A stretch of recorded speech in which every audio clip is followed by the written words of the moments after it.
Hi, I'm Anne, 27 years old, currently living alone in Hanoi, Vietnam. No corporate job, no boss, and zero fixed income.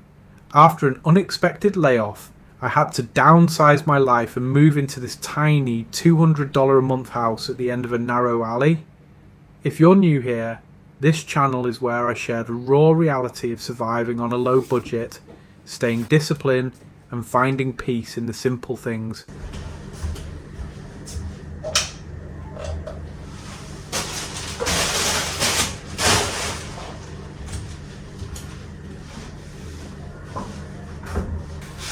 Waking up on another unemployed morning in this small single-story house.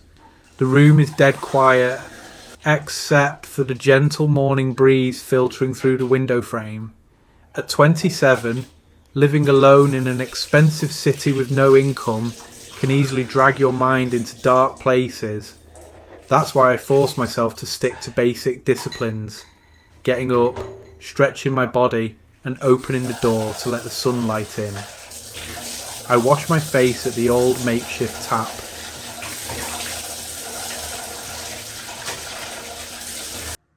The bathroom door doesn't even have a handle. Just a tiny hole I hook my finger through to pull shut. It looks bare bones, almost funny, but it's home for now. Today is a special day. I marked my calendar for a voluntary blood donation at a public hospital, a small personal habit I've maintained every single year. Before heading out, I spend a few quiet moments playing with my grey cat.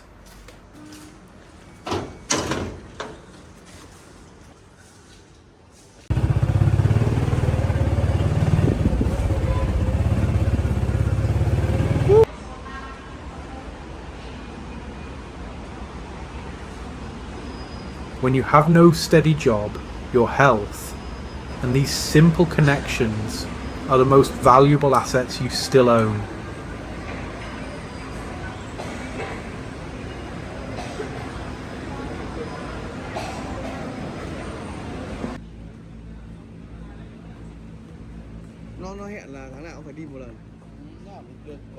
I arrive at the public hospital. Looking at the long lines of patients waiting, a lot of international viewers might wonder, how does a low-income person navigate healthcare in a developing country like Vietnam?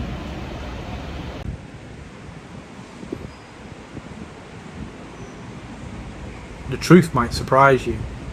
Despite the overwhelming number of patients arriving every single hour, everything operates with remarkable order and quiet efficiency.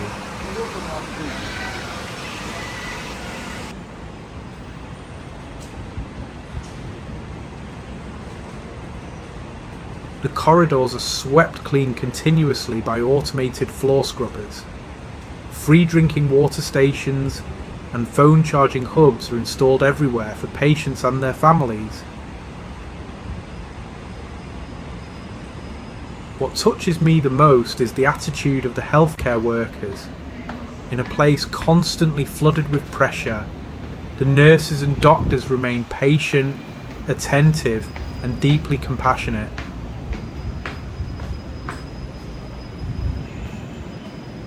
Healthcare in Vietnam is often considered among the most affordable and accessible in the world. Basic medical services are heavily supported, making healthcare a right rather than a luxury for low-income citizens like me.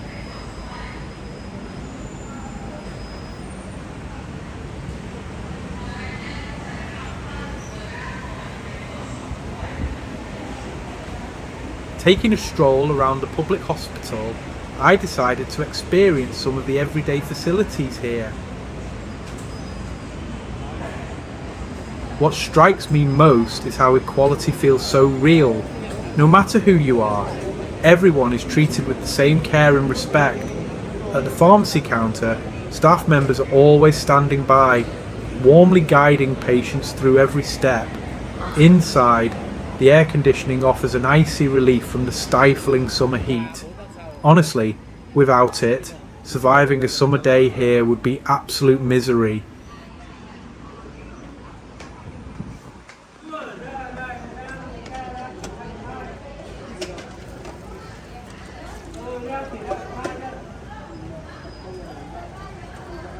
The waiting areas are lined with spotless rows of chairs, and free phone charging stations are scattered everywhere you look. It's a small detail, but it shows a surprising level of thoughtfulness and care. To make sure no one feels lost or overwhelmed, staff are always around to help, even assisting people with the elevators.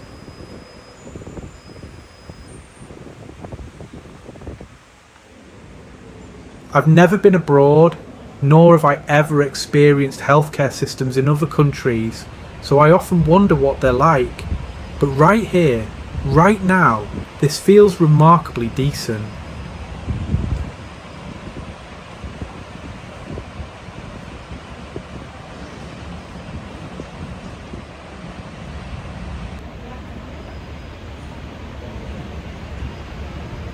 Interestingly, this hospital sits right beside a train track, and as I step outside, I find myself standing at the crossing, waiting for the train to rumble past.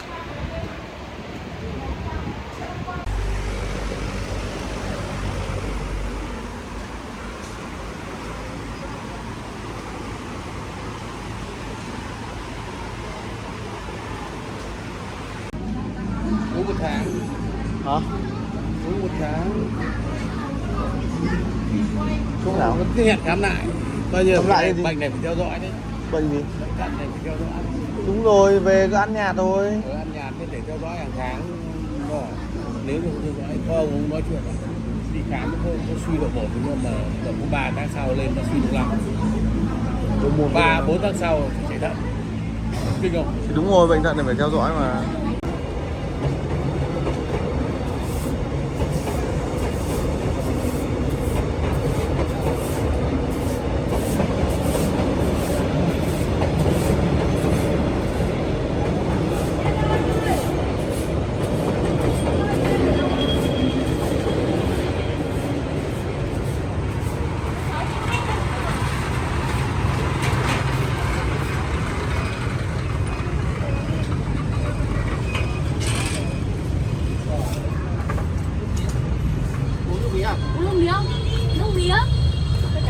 Qua cốc chú. I step into the blood donation room. The space is bright, air-conditioned, and filled with state-of-the-art medical equipment. The doctors gently examine my vitals, checking my blood pressure and hemoglobin levels to ensure I'm fit to donate. Their quiet care instantly puts me at ease.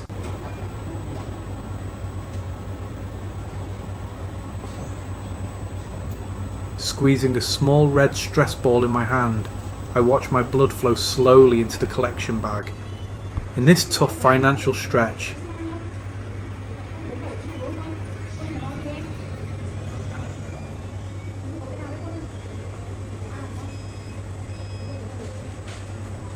I might not have extra money to donate, but I still have something vital to give back to society. 1 unit of blood donated today could save a stranger's life tomorrow.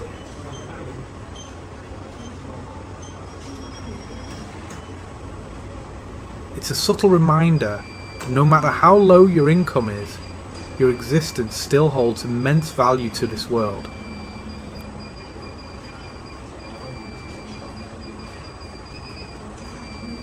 After the donation, donors are guided to a cozy rest area where nutritious snacks, fresh tea and milk are provided to help us recover our energy. Nurses walk around checking on everyone, making sure no one feels dizzy. This level of hospitality and genuine human care is what makes the Vietnamese healthcare system so uniquely heartwarming. Sitting there with my small tray of snacks, looking around at fellow donors from all walks of life, I feel a deep sense of gratitude and peace.